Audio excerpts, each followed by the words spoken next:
In a chamber sealed off below the high castle of Lothric, a man is rocking something in his arms. The motion is small, practiced, the way arms move when something soft and breathing has fallen asleep against the chest. He has been making this motion for a very long time. The floor of the chamber is overgrown with white branches that look like coral. They have grown up through the stone.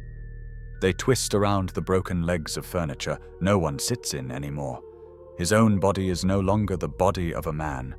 Pale, serpentine, the bones of the spine longer than any spine should be. But his voice, when he speaks, is soft. The voice of someone who knows how to talk to a child. The name, he says, is Ocelot. The arms are empty.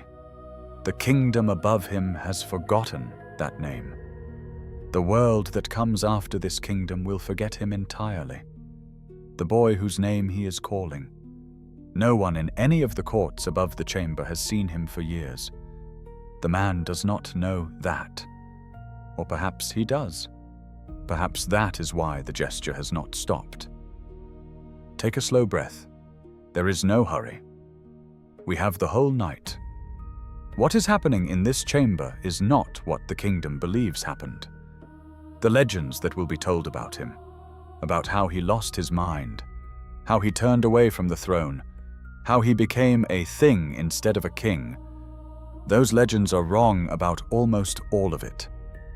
There is a single moment, late in this story, when the man in the chamber says a word he is not supposed to remember. Almost no one hears it. When we get there, hold on to it. It changes what every gesture before it meant. His name was Oceiros. He was the king of Lothric, the high kingdom on the edge of an age that refused to end. He was the father of 3 children that the world remembers, and one that it has forgotten, and possibly one more whose name is no longer in any record. This is the story of how his hands ended up rocking nothing. The kingdom of Lothric was not failing. That is the strange part. From the high battlements, on a clear morning, you could still see the castle gleaming above the cliffs, the gold on the spires, the banners that hung past the windows, the arched bridges between the towers. The royal sentinels still walked their patrols. The clergy still climbed the long stairs to the chapels in the morning.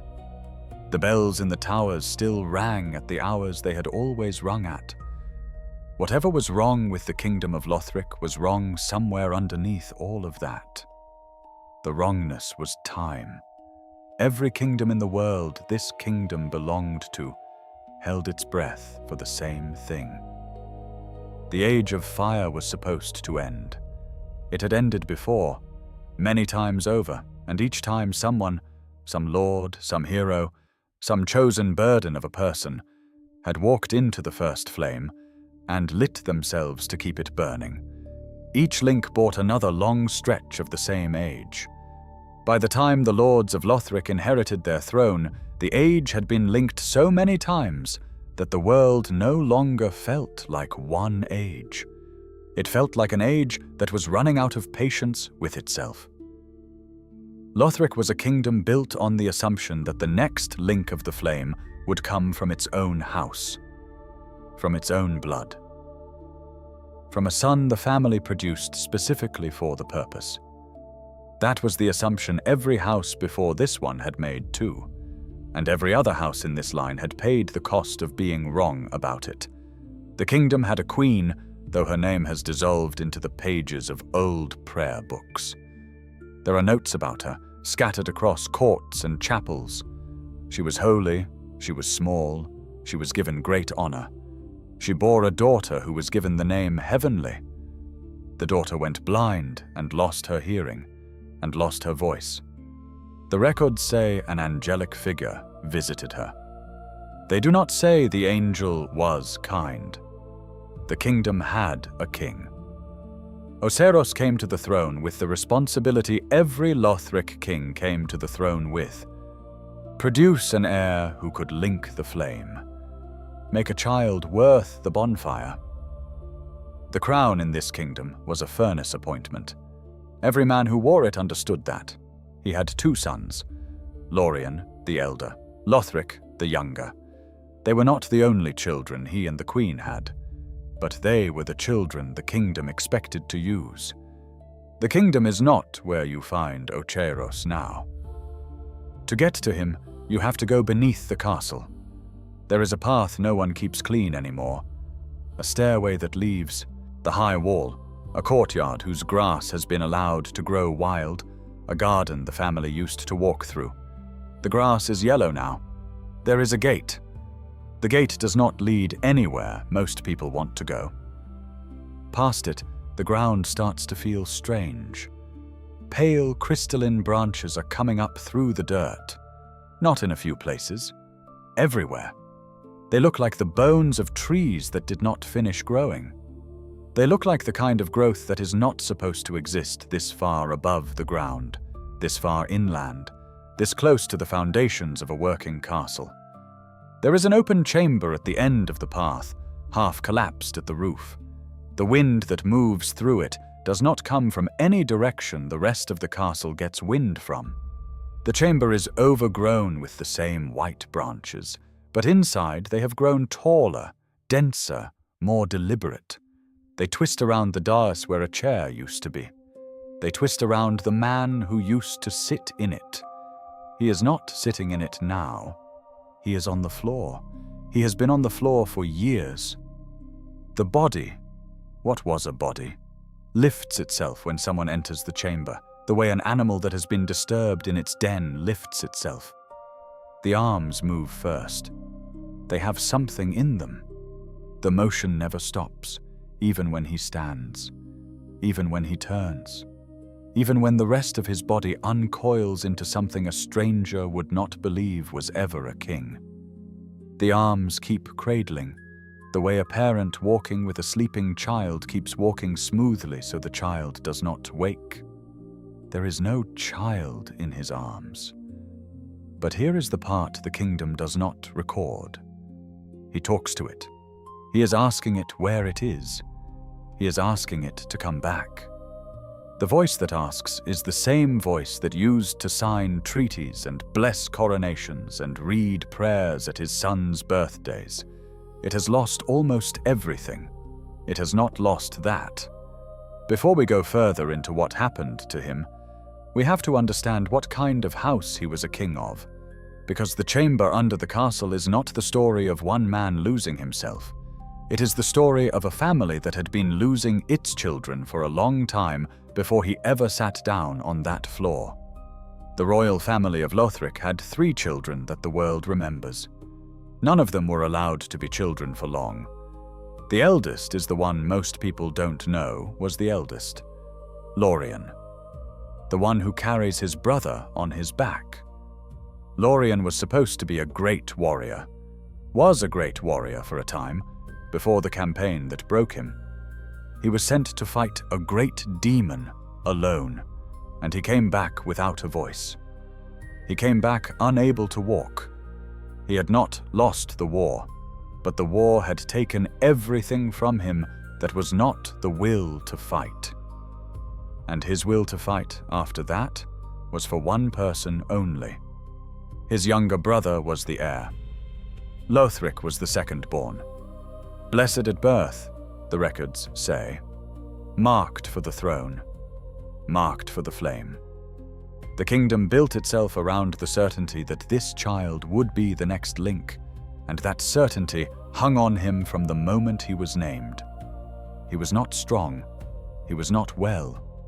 His body, even in childhood, refused to carry itself the way a king's body is supposed to.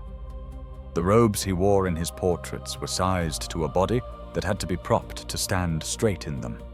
He grew the way the sickly grow. He read the way the bedridden read. He learned somewhere in the long stretches of being moved from one chamber to another that he was being raised for a fire he was supposed to walk into.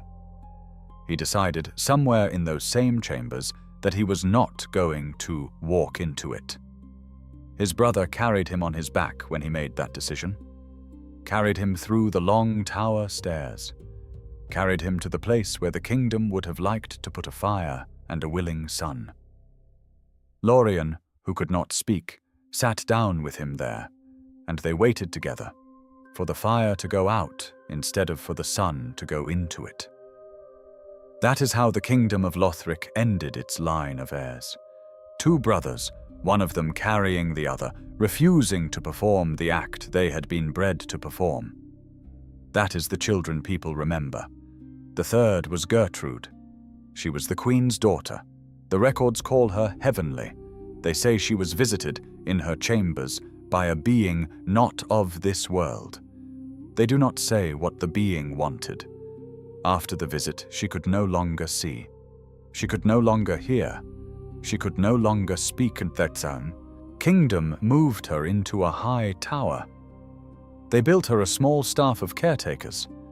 She sat in that chamber and produced something, a vision, a feather, a relic, that was used to forge holy weapons for the kingdom's chosen warriors. She had been a child. They locked her in a tower because the visitation made her useful. This is the family that produced an heir to the flame. 3 children. A son who came back wordless from a war his name had been used to start. A son who refused his coronation. A daughter who was given to an angel that took everything but her body.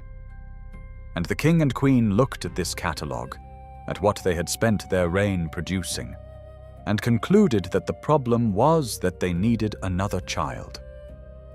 This is the part of the story that takes a moment to understand, because the world this kingdom belonged to had a logic to it that does not feel like logic from the outside. The age would not end. The flame would not go out unless someone walked into it. When someone walked into it, the flame relit, and the world went on for another long stretch. But the relighting was costly. It was costly to the world, which kept getting older without ever quite getting to die. It was costly to the Lord who walked in. It was costly, most of all, to the kingdoms that had to produce the Lord. Lothric was one of those kingdoms, not the first. Not even close to the first. By the time Oceiros was old enough to wear the crown, his line had produced bodies for the flame for so many generations that the producing of bodies had become the central craft of the house. The house had texts about it. The house had, somewhere in its archives, treatises on how to produce a child worthy of being burnt. The treatises did not call it that, but that is what they were. What the records of Lothric will tell you is that the family pursued every method available to it to produce an heir to the flame. The records will say the family did so out of duty, out of devotion to the age, out of love for the world. What the king read in Seath's books was not what the family expected him to read. That difference is the whole story. What the children of Lothric would tell you, if any of them could speak, is something else. They tried priests. They tried sorcerers. They tried marriages with houses chosen for the strength of their fire. They tried, in some chambers no record will name, things less easy to forgive. The unspeakable means that one of the chronicles alludes to are unspeakable because they were performed on the children. The children were the field the house cultivated. You can read the cost of this in the bodies of the children themselves. Lorian was sent to fight monsters that had killed every warrior before him because the family needed a son who could prove the line was strong. Lothric was bred. The word is correct. The records use a softer one, but the meaning is the same. To be a fire small enough to fit on a hearth and large enough to relight a world.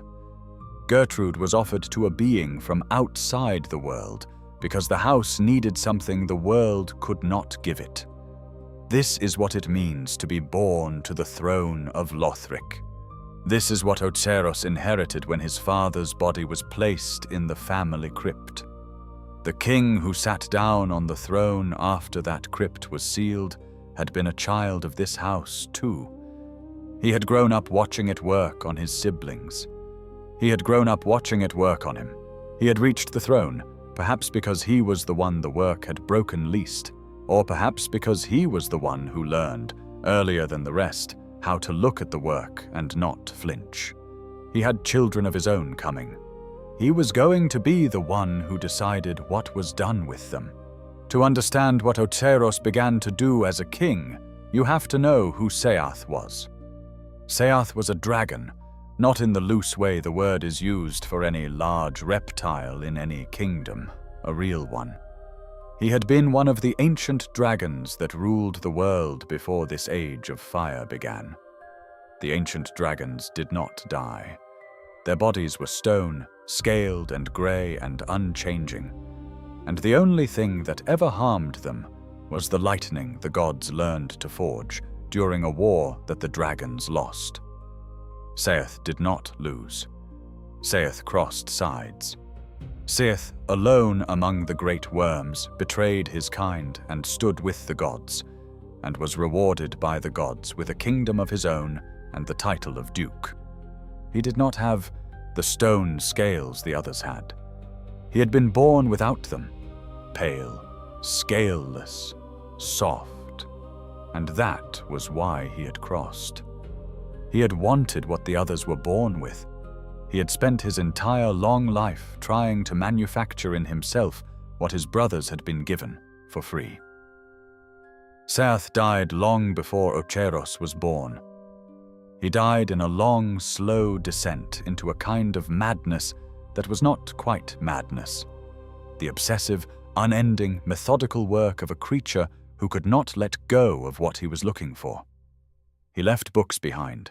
He left research. He left an archive full of attempts to recreate what he had not been given. The archive sat there for generations. Then a king of Lothric, sitting on a throne in a kingdom whose entire reason for being was the production of children to be burned, went looking through it. Most accounts of Oceiros say he was looking for power. Most accounts will tell you he wanted to make himself into a dragon. They will say his reading of Seath's books was the beginning of the obsession that destroyed him. What he was studying in those books was not the part everyone assumed. We will get there. The book in his hands was not about power. It was about a particular kind of permanence. And the difference between those two things matters more than the kingdom that watched him read ever understood. He had Lorian by then. He had Lothric. He had watched the family begin its work on both of them. Lothric had been blessed at birth, and the kingdom had taken that blessing as a contract. Lorian was being prepared for the campaigns the family used to break its strongest sons. Oceiros was watching what his own children were going to be turned into, and he was watching it from inside a court that had decided long before he was born that this was simply the work of being a king. And then his queen had a third child, a boy, younger than the other two by enough years that the kingdom had stopped expecting another. Pale-skinned, the records note. Quiet, the records note. There is one description in the inscription that survives him that says he was of true dragon blood. That description is not metaphorical. The kingdom did not know what to do with a child like that. Oceiros did, or at least he thought he did. He went back to Seath's books. Here is what the kingdom remembers about Oceiros. It remembers a king who became obsessed with dragons. It remembers a king who began to wear pale-scaled robes, who began to refuse the company of his own court, who descended into the lower chambers of the castle and stayed there. It remembers a king whose body began to change. Pale, serpentine, the bones of the spine elongating, the hands becoming claws, the face becoming something the courtiers preferred not to look at. It remembers, eventually, a king who did not come back up to rule. The throne was passed to the younger prince, the heir. The kingdom moved on. The kingdom remembers him as a man consumed by his own ambition, a king who chose dragons over his crown, a king who lost his mind in a chamber under the castle and who, by the time anyone went looking for him, had stopped making sense. The kingdom is wrong. He had not stopped making sense. He had stopped making sense by the rules of a court that had been killing its children for so many generations that it could no longer recognize a parent who refused to. What he had been reading in Seath's books was not a method of acquiring power. Seath's research was an inventory of what dragons had that other beings did not. It was an inventory of what made the Ancient Ones unkillable, ungovernable, unclaimable. The stone scales, the unchanging body, the exemption from the cycle that consumed everything else. A dragon could not be used. That is what he was trying to give his son. He had watched his eldest sent into a war that took everything from him. He had watched his second prepared for a fire from the hour of his birth. He had watched the queen's daughter handed to an angel that left her sealed inside her own body. He looked at his youngest, the child the records call pale, of true dragon blood, and he saw, with the cold accuracy of a man who knew exactly what kind of family his son had been born into, what was going to happen to him. The family would find a use for him. It would not let him be a child for long. And so the king did the only thing a man with that family and that throne and that history could think to do. He went down into the lower chambers of the castle. He took Seath's research with him, and he began to do, to himself, to his son, to the chamber, to the white branches that began to grow up through the floor of it, the slow, painstaking work of making a child the family could not consume. He was not trying to make Oceiros the heir. He was trying to make him the one thing in that house that no one could ever turn into one. That is what the chamber was for. That is what the white branches were. This was not work that came cheaply. Nothing in Seath's books ever came cheaply. The pale dragon had spent his long life trying to manufacture what other dragons were born with, and he had not succeeded. Not fully, not in himself. What he had managed to produce in the end was a kind of in-between state. The body of a dragon without the stone scales that made dragons untouchable. The longevity of an ancient without the immunity. The shape of permanence without its substance.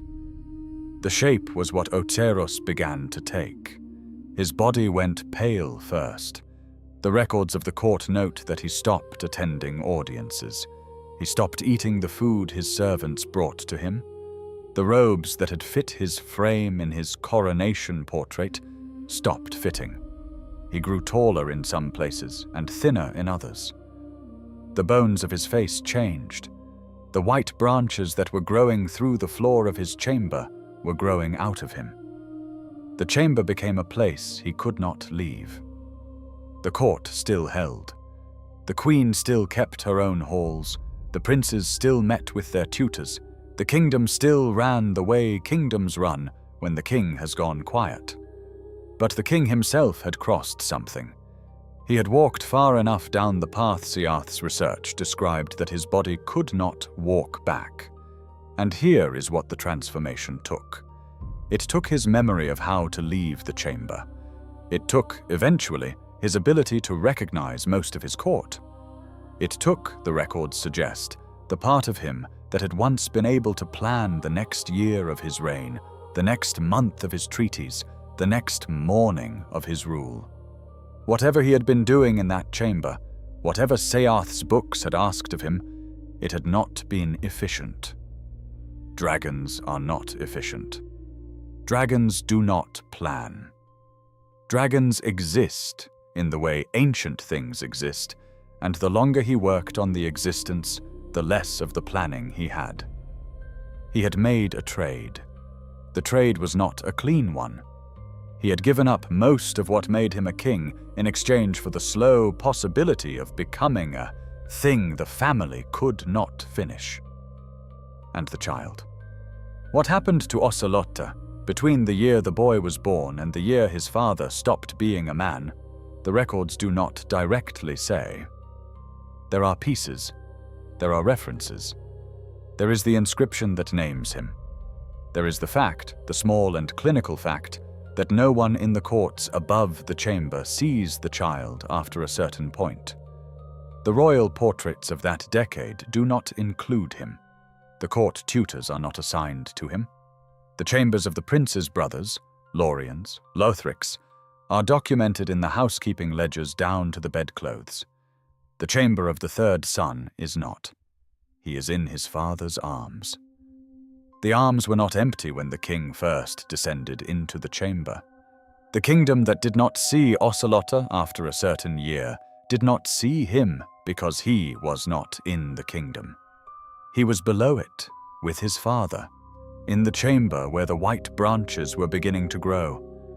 What happened to him after that, whether the transformation took him along with it, whether he became the kind of thing the family could not claim, whether he is still there in any sense the world recognizes, there is no document that will resolve. The records of the kingdom go quiet at exactly the place a parent who had given up everything to protect a child would have wanted them to go quiet. Most of what we know about the king after the transformation comes from a single encounter. Late in the long ending of the kingdom of Lothric, the season in which the unkindled were rising, in which the lords of Cinder were being unearthed from their graves, someone made the descent. Someone walked the overgrown garden. Someone opened the door to the chamber where the king was on the floor. What that person heard, the records preserve carefully. The kingdom by that point was old enough that its chroniclers preserved everything, hoping someone in some future age would learn from it. This is what they wrote. The thing on the floor of the chamber rose, its body unfolded, pale, scaled, longer than a man. And the eyes lifted. Whatever it had been doing with its arms when the door opened, it kept doing. The cradling motion, the small rocking. It looked at the figure in the doorway and it spoke. What it said was the name of its son. It asked the figure if its son had been seen. It asked if its son was somewhere in the chamber, somewhere in the long white branches, somewhere in the dark beyond the door. It asked the way a parent asks at the end of a long search of a house, when all the other rooms are empty. There is one more word in what it said. Almost no one hears it. The records of the encounter were transcribed in haste. The word is small, and the sentence it sits in is loud, and the listener's attention is always somewhere else. The word is dear. He calls his son his dear child. You can pass that word 100 times without hearing it. The moment is loud. The body is terrifying. The chamber is frightening. The fight is about to begin. Almost no one in the kingdom who passed through that chamber, almost no one who recorded what was said inside it, registered that the thing on the floor, whatever else it had become, was still using the same word it had used when its son was small enough to fit inside its arms. Not child, not son, not the formal terms a king uses for the children of his line. Dear. He had not stopped meaning it. The transformation had taken almost everything. It had taken his ability to leave the chamber. It had taken his ability to recognize the court. It had taken, in some way no one fully understood, his ability to perceive whether the thing he was holding was still in his arms or not. It had not taken the word. The word had stayed. Whatever else can be said about the king of Lothric, about the obsession that destroyed him, about the ambition the kingdom remembers him for, about the books he should not have read, and the chamber he should not have descended to, there is this. He went into the lower chamber of his castle to do something a parent in his line had never been allowed to do. He gave up almost everything he was in order to do it, and on the other side of the giving up, when nothing else was left of him, the word he was still saying to the air in his arms, was the same word he had said when the heir was a child. There are two versions of what happens next. Both of them are terrible. Both of them are also, in their way, the only ending the story could have.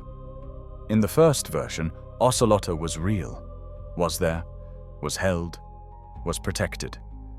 And the transformation took him along with his father. He became, in the long, slow work of the chamber, what his father had been trying to make him.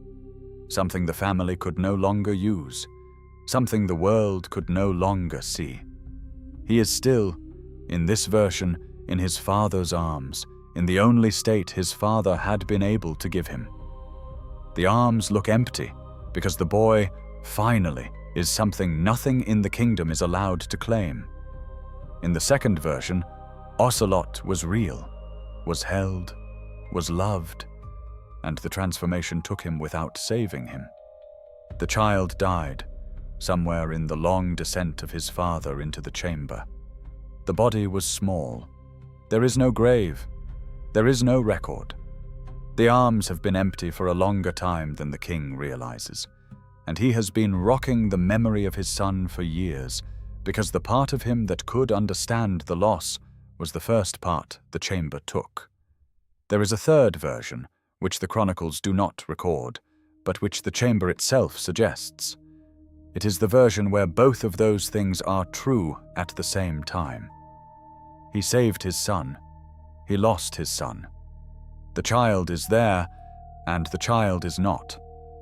The line of dragons does not exist in the same time as the line of men, and a parent walking the path between them ends up holding the absence and the presence of his child in the same arms.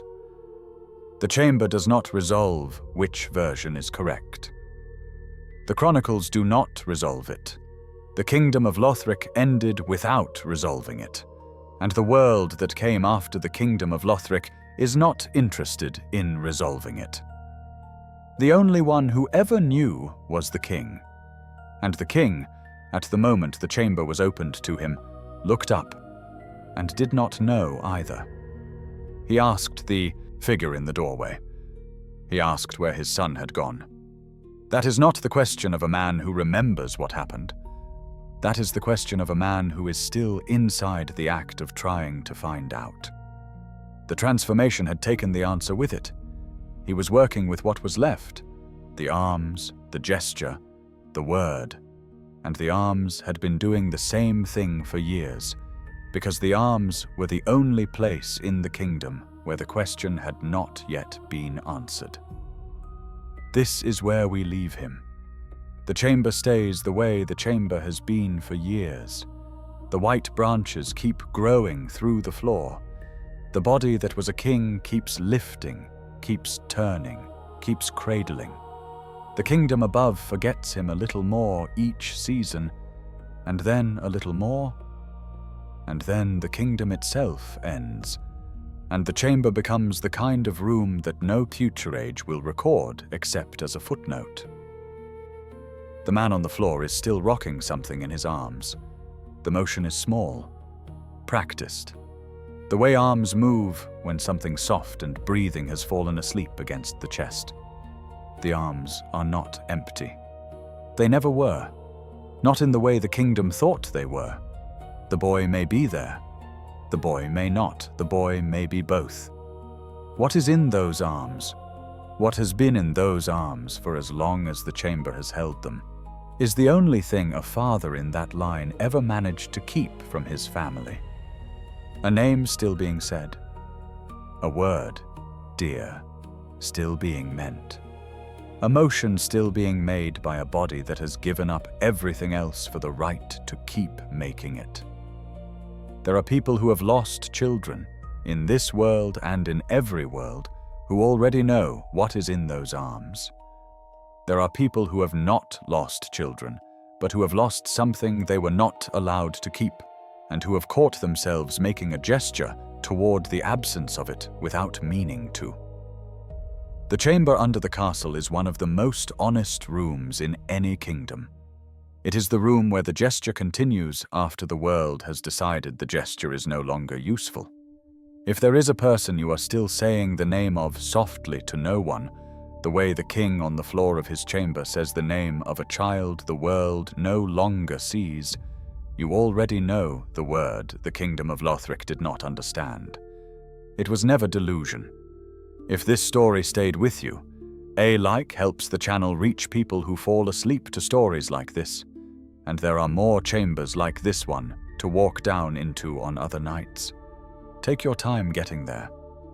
Far below, in the dim where the king of Lothric is still rocking what he loves, the word he has not stopped saying drifts into the dark and settles there, where the kingdom can no longer hear it, and where it does not need to be heard to be true. Sleep well.